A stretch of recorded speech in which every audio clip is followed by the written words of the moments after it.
नमस्कार दोस्तों, स्वागत है अपने YouTube channel top trending GK में। दोस्तों आज जो आपके 22 दिसंबर को एसएससी स्टेनोग्राफर का एग्ज़ाम हुआ 2020 में, तो प्रथम पारी का जो आपकी पेपर खत्म हुआ है 10 से 12 बजे के बीच में। तो यहाँ पर फर्स्ट शिफ्ट में पूछे गए 50 जो जीके के सवाल है उसमें से एग्जैक्ट हूबहू 47 जीके के सवाल इस वीडियो में अपन एक्स्ट्रा फैक्ट सही देखने वाले हैं।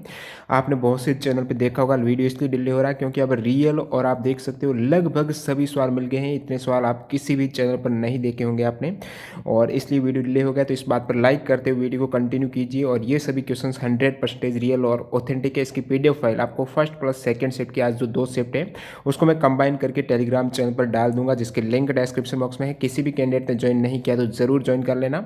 और जो भी कैंडिडेट ने सवाल सेंड किए तो इन सभी कैंडिडेट का बहुत बहुत धन्यवाद। आप भी टेलीग्राम चैनल से जुड़कर आपके शिफ्ट में पूछे गए सवाल जरूर सेंड करना। वीडियो कंटिन्यू करें उससे पहले मैं आपको बता दोस्तों अनअकैडमी में आपके लिए लेके आया है एसएससी 2021 एग्जाम से जो टॉप बैचेज यहाँ पर कंप्लीट और फाउंडेशन बैच है। आपको इंडिया के टॉप एजुकेटर के द्वारा एक ही प्लेटफॉर्म पर पढ़ने का मौका मिलेगा। तो ये सभी आप देख सकते हो, पवन राव सर हो गए, अभिनव शर्मा है, रानी सिंह मैम है। तो इस अपॉर्चुनिटी का लाभ उठाने के लिए अभी आपके 21 दिसंबर से ये नए बैच स्टार्ट हो चुके हैं। जो कंप्लीट बैच है, फाउंडेशन बैच है, जिसमें फुल्ली सिलेबस कवर होगा टॉप एजुकेटर के द्वारा फ्री। वहाँ पर पीडीएफ स्टडी मटेरियल भी रहेगा साथ साथ। तो 21 दिसंबर से ये जो बैच स्टार्ट हुए हैं, तो मैं आपको बता दूं 31 दिसंबर से इसकी प्राइस हाइक होने वाली है। मतलब प्राइस में वृद्धि होने से पहले आप इसका लाभ उठा सकते हो, जो कि 12 मंथ का कोर्सेज है मात्र 6,000 रुपये में। यदि आप टीटीजी के कूपन कोड अप्लाई करते हो तो 10% का वहाँ पर आपको एक्स्ट्रा डिस्काउंट भी मिल जाएगा। ये आपके जो कंप्लीट बैच है जो 6 मंथ का रहेगा, हिंदी और इंग्लिश दोनों मीडियम के स्टूडेंट है, तो ये फाउंडेशन बैचेज हैं। तो ज़्यादा जानकारी के लिए डिस्क्रिप्शन बॉक्स में लिंक है, वहाँ पर आप एनरोल कर सकते हो। तो वीडियो कंटिन्यू कर लेते हैं। स्पेशल थैंक जिन्होंने सवाल सेंड किए उनमें अनुराग सिंह सेंगर हैं, इन्होंने बहुत से सवाल हैं वो शुरुआत में ही भेज दिए थे। राजी कर्जमी, वे एक अनुराग राज हैं, सान्या हैं, इन्होंने भी बहुत से सवाल वेरीफाई किए हैं। राज पांडे, ओपी मीणा, आकाश, शिवम मिश्रा, कृष्ण कुमार और अतुल तोमर। तो इन सभी कैंडिडेट का बहुत बहुत धन्यवाद जिन्होंने लगभग सारे सवाल वो सेंड कर दिए हैं। देखिएगा पहला सवाल, एप्पल किस एंजाइम के कारण काटने पर जो काला या फिर ब्राउन हो जाता है? तो वो जो एप्पल के अंदर, सेब के अंदर एंजाइम रहता है वो है पॉलीफिनॉल ऑक्साइड। तो इसी एंजाइम के कारण पीपीओ यानी पॉलीफिनॉल ऑक्सीडेज एंजाइम के कारण है, ये रिएक्शन करता है ऑक्सीजन से। तो मेलानिन जो कि एक ब्राउन कलर है वो बन जाता है एप्पल में। तो ये आपकी पूछा है कौन से एंजाइम के कारण एप्पल को काटने पर ब्राउन हो जाता है? तो पॉलीफिनॉल ऑक्सीडेज। नेक्स्ट सवाल की ओर बढ़ते हैं, किसका साइंटिफिक नेम है, वैज्ञानिक नेम है वो मेलस डोमेस्टिका है। तो ये हो जाएगा एप्पल के पेड़ का जो वैज्ञानिक नाम है वो मेलस डोमेस्टिका है। नेक्स्ट में देखिए, मांस किस एंजाइम के कारण पकते समय नरम हो जाता है? मतलब जो मीट को पकाया जाता है तो किस एंजाइम को डाला जाता है ताकि वो सॉफ्ट हो जाए? तो वो है दोस्तों पेपिन एंजाइम है, जो पपीते के पौधे के कच्चे फल से निकाला गया एक प्रोटियोलाइटिक एंजाइम है। जब उसको मिलाया जाता है तो मीट है वो सॉफ्ट हो जाता है और पक जाता है। खानवा का युद्ध कब हुआ था? ये आपकी पूछा है। युद्ध से 2 सवाल थे, पानीपत और खानवा का युद्ध। खानवा के युद्ध की बात करें तो 16 मार्च 1527 को हुआ था। बाबर और मेवाड़ के राणा सांगा के मध्य ये युद्ध हुआ था। और इस युद्ध में राणा सांगा का महमूद लोदी भी साथ दे रहे थे। और खानवा के युद्ध को जीतने के बाद बाबर को, जो बाबर और राणा सांगा के मध्य युद्ध हुआ था जिसमें बाबर ने जीत लिया था, और इसी युद्ध के बाद इन्हें गाजी की उपाधि धारण की थी। खानवा कहाँ पर है? तो ये राजस्थान के भरतपुर जिले में है। आपको पूछा था युद्ध कब हुआ था? 1527। किन के मध्य? तो बाबर और राणा सांगा के मध्य। और नेक्स्ट यहाँ पे एक और युद्ध से सवाल है कि पानीपत का युद्ध इब्राहिम लोदी और किन के बीच में हुआ था? तो ये युद्ध था पानीपत का प्रथम युद्ध, जो कि हुआ था बाबर और इब्राहिम लोदी के मध्य 21 अप्रैल 1526 को।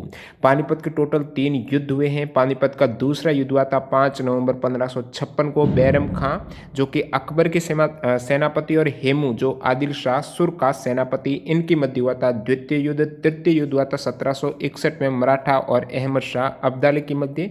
आपके पूछा था प्रथम युद्ध किन के मध्य हुआ? तो बाबर और इब्राहिम लोदी के मध्य 1526 में। भारत के राष्ट्रीय सुरक्षा सलाहकार जो नेशनल सिक्योरिटी एडवाइजर है वो कौन है? वर्तमान में तो अजित डोभाल हैं। और मैं बात करूं नेशनल सिक्योरिटी एडवाइज़र की, तो ये सबसे पहले पद जो सर्जित हुआ था 19 नवंबर 1998 को हुए थे। और प्रथम एनएसए जो राष्ट्रीय सुरक्षा सलाहकार कौन थे, तो वो थे ब्रजेश मिश्र। नेक्स्ट में देखिए यूनेस्को वर्ल्ड हेरिटेज जो लिस्ट है उसमें भारत का कौन सा स्थल शामिल नहीं है, तो यूनेस्को विश्व विरासत स्थल में भारत के टोटल 38 यूनेस्को विश्व विरासत धरोहर स्थल है भारत के। और ये 4 ऑप्शन दिए गए थे, इनमें से कौन सा सम्मिलित नहीं है यूनेस्को लिस्ट में, तो ये हो जाएगा इंडिया गेट। बाकी आपको पता है रेड फोर्ट जो परिसर है वो भी है, सुंदरबन जो नेशनल पार्क है, सांची का स्तूप है, ये सभी यूनेस्को के वर्ल्ड हेरिटेज साइट में सम्मिलित हैं।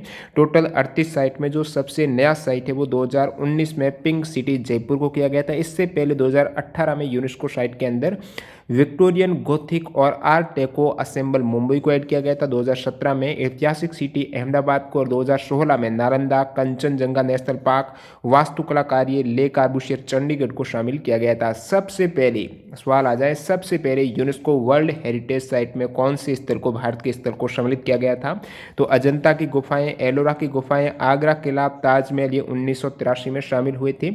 उसके बाद 1984 में सूर्य मंदिर हुआ था। और ऑप्शन में आपके लाल किला है जो कि 2007 में यूनेस्को लिस्ट में सम्मिलित हुआ था। ऑप्शन में सुंदरवन भी है राष्ट्रीय उद्यान, ये 1987 में सम्मिलित किया गया था। अगला सवाल, भारत के राज्य क्षेत्र के भीतर व्यापार, वाणिज्य और समागम की स्वतंत्रता संविधान के किस भाग में है, तो जो फ्रीडम ऑफ ट्रेड, कॉमर्स और इंटरकॉर्स है, ये संविधान के जो भाग 13 है उसके अंतर्गत राज्य क्षेत्र के भीतर व्यापार वाणिज्य की स्वतंत्रता है। तो भाग से संबंधित टोटल 3 सवाल पूछे गए हैं आज। और भाग 13 में आर्टिकल 301 से लेकर 307 तक भाग 13। और एग्जाम में पूछा हुआ सवाल ये भी है कि ट्रेड एंड कॉमर्स कौन सी लिस्ट में, जो राज्य संघ और संवर्ती सूची है उसमें ट्रेड एंड कॉमर्स है, ये राज्य सूची का विषय है। नेक्स्ट वन देखिए, यहाँ पर भाग से एक और सवाल है कि अनुसूचित और जनजाति क्षेत्र किस भाग में वर्णित है, तो भाग 10 में है अनुसूचित और जनजाति क्षेत्र, आर्टिकल 244 भाग 10। वित्त आयोग की स्थापना कब हुई थी, तो प्रथम जो वित्त आयोग की स्थापना हुई थी वो 22 नवंबर 1951 को हुई थी। और प्रथम वित्त आयोग के चेयरमैन कौन थे, केसी न्योगी थे। आर्टिकल किस आर्टिकल के अंतर्गत वित्त आयोग आता है, तो आर्टिकल 280 हो जाएगा। और 15वें वित्त आयोग के अध्यक्ष कौन है, तो आप कहेंगे अभी वर्तमान में एन.के. सिंह, जो 15वां वित्त आयोग चल रहा है 2020 से 25 तक, तो वो अध्यक्ष हैं एन.के. सिंह। आपके पूछा था प्रथम वित्त आयोग जो स्थापना हुई थी 1951 में। एक आपकी ये सवाल पूछा गया आज की, घो एंड किरा किस देश का महिलाओं और पुरुषों का पहनावा है, तो ये नेशनल ड्रेस है भूटान की, घो और किरा। और इसमें मैं घो की बात करूँ तो ये पुरुषों का पहनावा है और किरा है महिलाओं का पहनावा। नेक्स्ट में देखिए, जायंट पांडा किस देश के जंगलों में पाए जाते हैं, तो जायंट जो पांडा है वो चाइना का, पांडा किस देश में पाए जाते हैं, तो चाइना में। Biggest and tallest Buddha statue in the world, तो बुद्धा स्टेचू कौन सा है सबसे बड़ा विश्व का, तो वो है दोस्तों लेशान जायंट बुद्धा जो स्टेचू हैं ये चाइना में स्थित हैं। और सवाल ये पूछा गया यदि कि भारत में सबसे बड़ा बौद्ध स्तूप कौन सा, वो सांची का स्तूप है जो कि मध्य प्रदेश में है और सम्राट अशोक ने उसका निर्माण कराया था। बहुत बार पूछा जाता है एग्जाम में, लेकिन ये आपकी पूछा है वर्ल्ड का सबसे बड़ा बौद्ध स्टेचू है तो ये चाइना में है, जो लेशान giant Buddha's statue.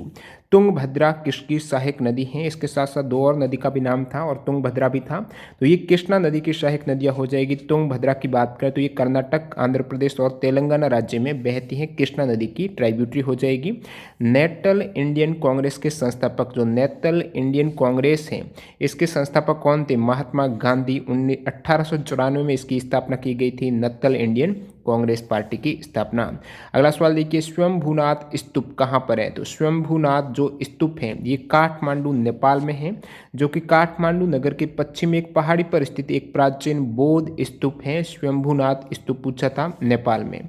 Laureus world sport award के तहत स्पोर्ट मोमेंट्स 2000 से 2020 अवार्ड किसे मिला है, तो सचिन तेंदुलकर को मिला है। 2011 का आपको वर्ल्ड कप याद होगा, उस समय सचिन तेंदुलकर को कंधे पर उठा लिया था, तो वो फोटो जो मोमेंट था वो ही यहाँ पर इस हेतु 2000 से 2020 तक अवार्ड जो मिला है लॉरियंस वर्ल्ड स्पोर्ट अवार्ड के तहत स्पोर्टिंग मोमेंट्स का अवार्ड सचिन तेंदुलकर को मिला है। और यहाँ पर मैं बात करूँ जो ये लॉरियंस वर्ल्ड स्पोर्ट अवार्ड अब की बार दिए गए हैं 2020 में, इसके तहत F1 formula 1 racer Lewis Hamilton और फुटबॉलर लियोनेल मेसी को संयुक्त रूप से world sportsman of the year का अवार्ड जो दिया गया है लॉरियंस वर्ल्ड स्पोर्ट अवार्ड के तहत वो इनको मिला है। और स्पोर्टिंग मोमेंट्स का अवार्ड सचिन तेंदुलकर को जो पूछा गया है। एक आपके था कि पटियाला साम्राज्य है उनके संस्थापक कौन थे। तो फर्स्ट जो महाराजा थे पटियाला के वो थे बाबा अला सिंह सिद्धू थे 1709 से 1765 तक। अगला सवाल देखिए, तो महाजनपद का एसएससी है वो सवाल रिपीट कर रहा है, सीपीओ में भी आया है, दिल्ली पुलिस में भी आया है। जो टोटल 16 महाजनपद हैं उनकी राजधानी देख के जाना काफ़ी इंपॉर्टेंट है किसी भी एग्जाम हेतु। तो आपकी पूछा है वत्स जो महाजनपद था किंगडम था उसकी कैपिटल क्या थी, कौशाम्बी, जो कि प्रयागराज यूपी में है कौशाम्बी। मैं यहाँ पर बता देता हूँ 16 महाजनपद और उनकी कैपिटल।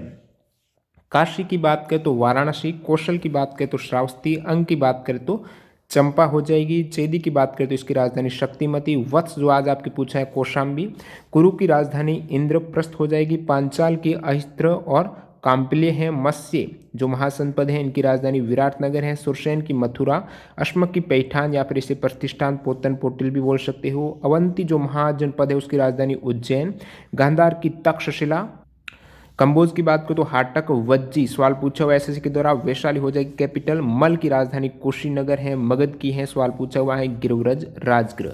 अगला सवाल देखिए, रज्मनामा किस हिंदू ग्रंथ का फारसी अनुवाद है। तो महाभारत का आप सभी को पता होगा रज्मनामा है, ये महाभारत का फारसी अनुवाद है जो कि मुगल बादशाह अकबर के समय में इसका अनुवाद करवाया गया था। एक आपकी ये पूछा गया कि वेदा जो ट्राइब है वेदा ट्राइब है वो किस देश से संबंधित है। तो ये जो वेदा ट्राइब है ये श्रीलंका की ट्राइब हो जाएगी, वहाँ के लोग हैं ये। लक्षद्वीप का गठन किस वर्ष में हुआ था, 1 नवंबर 1956 को हुआ था। लक्षद्वीप की कैपिटल कवरत्ती। नेक्स्ट वन देखिए, भारत का एकमात्र, बहुत बार एग्जाम में पूछा जाता है सभी को पता होगा, एकमात्र जो एक्टिव वॉल्केनो है ज्वालामुखी है वो किस द्वीप पे है। तो उसका नाम है बैरन आइलैंड वॉल्केनो। और द्वीप की बात करें तो अंडमान और निकोबार द्वीप हैं, इनमें से जो भी ऑप्शन में था वो करेक्ट हो जाएगा। 15 अगस्त 2019 को सवाल उल्टा पूछा गया है कि 15 अगस्त 2019 को विंग कमांडर अभिनंदन वर्तमान को कौन सा अवार्ड है वो दिया गया है। तो 15 अगस्त 2019 को वीर चक्र से सम्मानित किए गए हैं विंग कमांडर अभिनंदन वर्तमान।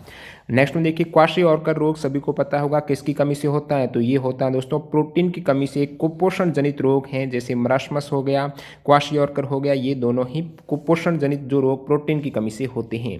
2019 रसायन विज्ञान के नोबेल पुरस्कार विजेता सबसे उम्रदराज व्यक्ति कौन है। तो 2019 में रसायन विज्ञान का नोबेल प्राइज है 3 वैज्ञानिकों को दिया गया है, John B Goodenough, M Stanley विंटिंगहम, अकीरा योशिनो।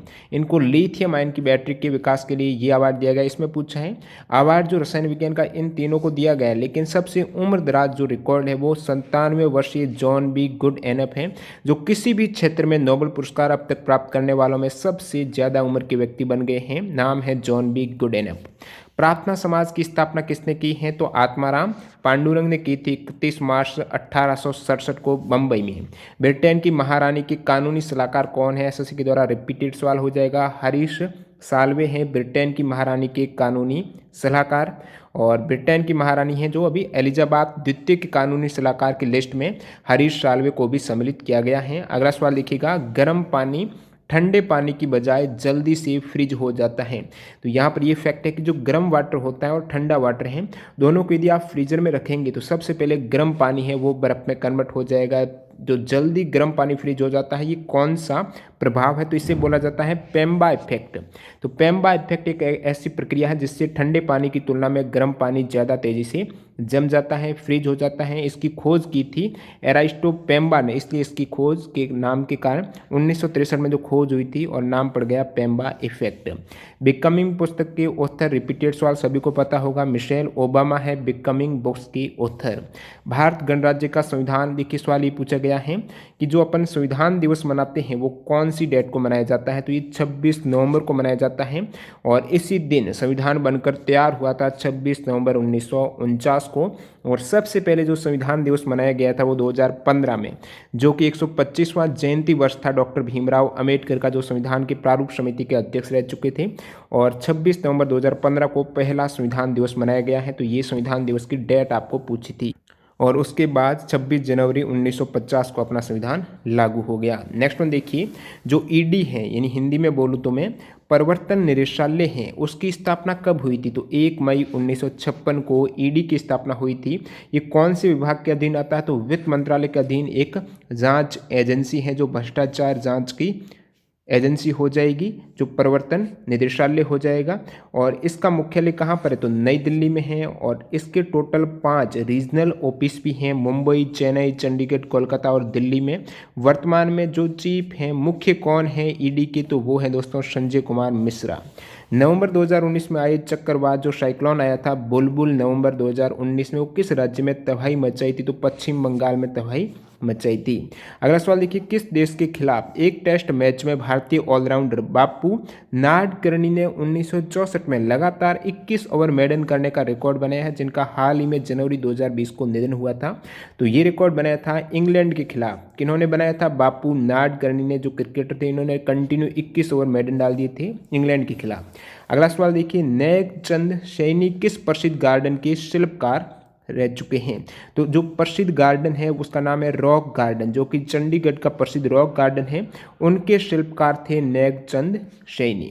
अगला सवाल देखिए, भारत और किस देश के बीच में 1996 का गंगा जल बंटवारा समझौता हुआ है? तो भारत और बांग्लादेश के मध्य 1996 का गंगा जल बंटवारा हुआ था। 2018-19 में सरकार ने एमएसपी में किसानों को उनकी उत्पादन लागत की कितना गुना कीमत उपलब्ध कराने का वादा किया था? सवाल ये पूछा गया है कि एमएसपी और जो प्रोडक्शन होता है, उत्पादन लागत है, उसका रेशियो क्या होता है? तो जो प्रोडक्शन है, उत्पादन लागत का 1.5 गुना कीमत उपलब्ध कराई जाती है। एमएसपी ने, ये सरकार ने वादा किया था। तो 1.5 गुना कीमत है वो रहता है रेशियो। अगला सवाल देखिए, कौन सा पर्वत है जिस पर आज तक कोई भी क्लाइम नहीं किया है, कोई भी नहीं चढ़ा है, और उसका नाम दिया था पर्वत का, वो है गंगाखर पेंसुम है। और ये कहाँ पर है? ये आपको पूछा था। अनक्लाइम्ड माउंटेन, जो विश्व का अनक्लाइम्ड माउंटेन जिसका नाम है गंगाखर प्युनसम, ये किस देश में है? तो ये भूटान में स्थित है माउंटेन, जिस पर आज तक किसी ने चढ़ाई नहीं की। Hardest tissue of the human body, मानव शरीर का सबसे कठोरतम ऊतक कौन सा है? तो आप कहेंगे इनेमल है। ये कहाँ पर है? ये दांतों में रहता है। जो दांत का क्राउन है वो टच रहता है इनेमल से, और क्राउन का मतलब जो ऊपर दांत रहते हैं। और ये दोस्तों मैमल्स, जो हमारे ह्यूमन बॉडी है उसका सबसे कठोरतम टिश्यू ऊतक हो जाएगा। बहुत बार पूछा जाता है किससे निर्मित है? तो calcium phosphate. Coca Cola bottling plant, जो कोका कोला का कोल्ड ड्रिंक आता है, तो उसमें पैकेजिंग हेतु, बोतल की पैकेजिंग हेतु कौन सी गैस प्रयोग होती है? वैसे मैं आपको बता दूं, जो भी कोल्ड ड्रिंक वगैरह है जो ओल्डर पैकेजिंग होती थी वो कार्बन डाइऑक्साइड रहती है पैकेजिंग में। लेकिन जो कोका कोला की स्पेशल बात करूँ तो ये पैकेजिंग है पर्यावरण को बचाने हेतु नाइट्रोजन को रूप में, क्योंकि ये हानिकारक नहीं है और कार्बन डाइऑक्साइड ग्लोबल वार्मिंग को बढ़ावा देती है। तो कोका कोला बोटलिंग प्लांट में पैकेजिंग हेतु बोतल में नाइट्रोजन गैस भरी जाती है। Which is need most in our body, ये ऑप्शन दिए गए थे, इसमें प्रोटीन हो जाएगा। और नेक्स्ट वन देखिए, जो हॉकी विश्व अंतर्राष्ट्रीय हॉकी महासंघ है FIH, इन्होंने player of the year award 2019 किसे दिया गया? तो अंतर्राष्ट्रीय हॉकी महासंघ ने भारतीय पुरुष हॉकी टीम के कप्तान मनप्रीत सिंह को player of the year award दिया है 2019। वित्त, संपत्ति, संविधाएं और वाद संविधान के किस भाग में? तो भाग से 3 सवाल यहाँ पर देखिए, भाग 12, जिसमें वित्त, संपत्ति, संविधान, संविधाएं, वाद वगैरह है, ये भाग नंबर 12 में है। आर्टिकल 264 से 300A में, जो संपत्ति का है 300A। अगला सवाल देखिए, इंटरनेशनल ट्रेड संबंधित कानून कौन बनाता है? तो इसमें थोड़ा सा डाउट है, आप कमेंट करके बता सकते हो क्या एग्जैक्ट यही आंसर है, यूनाइटेड या फिर जो वर्ल्ड ट्रेड ऑर्गेनाइजेशन हो जाएगा। United Nations commission on international trade law है, इनके द्वारा कानून बनाए जाते हैं, जिसका हेडक्वार्टर वियना ऑस्ट्रिया में है। और नेक्स्ट वन देखिए, पहला एशियन गेम्स का मास्कट आपको पूछा है कि किस देश से लिया गया है, जो शुभंकर रहता है। और प्रथम एशियन गेम्स है जिसमें शुभंकर ये लागू हुआ था, तो ये भारत में मास्कट है एशियन गेम्स में। 1982 का जो एशियन गेम्स नई दिल्ली में हुआ था, जिसमें प्रथम बार मास्कट है शुभंकर है, ये बनाया गया था, और वो था अप्पू, इंडियन एलिफेंट है। तो ये पूछा था किस देश ने, तो भारत का हो जाएगा, जो भारत में आयोजित हुआ था ये। और अब 2 सवाल ऐसे हैं जिनका आंसर आप बता सकते हो। लोकसभा में बिजनेस एडवाइजरी कमेटी का अध्यक्ष कौन है, या फिर कौन होता है, इस टाइप से था, एग्जिट क्या था। एक अमीर आदमी और अकेला पुरुष सोचता है उसको एक सुंदर महिला उसकी बीवी के रूप में आई, ये किस पुस्तक में लिखित है? पुस्तक का एक तो बिकमिंग का पूछा है, एक और ये इस टाइप से सवाल पूछा गया था। इसका क्या आंसर होगा, आप दोनों क्वेश्चंस का आंसर कमेंट बॉक्स में बता सकते हो यदि आपको मालूम है। तो मिलते हैं दोस्तों आज के सेकंड शिफ्ट की वीडियो के साथ। आज 2 ही शिफ्ट में एग्जाम हुआ आपकी। तो सेकंड शिफ्ट का जो एग्जाम हुआ है वो 3 से 5 बजे के मध्य। तो कोशिश करूंगा कि वीडियो 8 से 9 बजे के बीच में आ जाए। तो चैनल को सब्सक्राइब करके बेल आइकन क्लिक कर देना और टेलीग्राम से जरूर जुड़ जाना, वहाँ पर PDF आपको सबसे पहले मिल जाती है। धन्यवाद।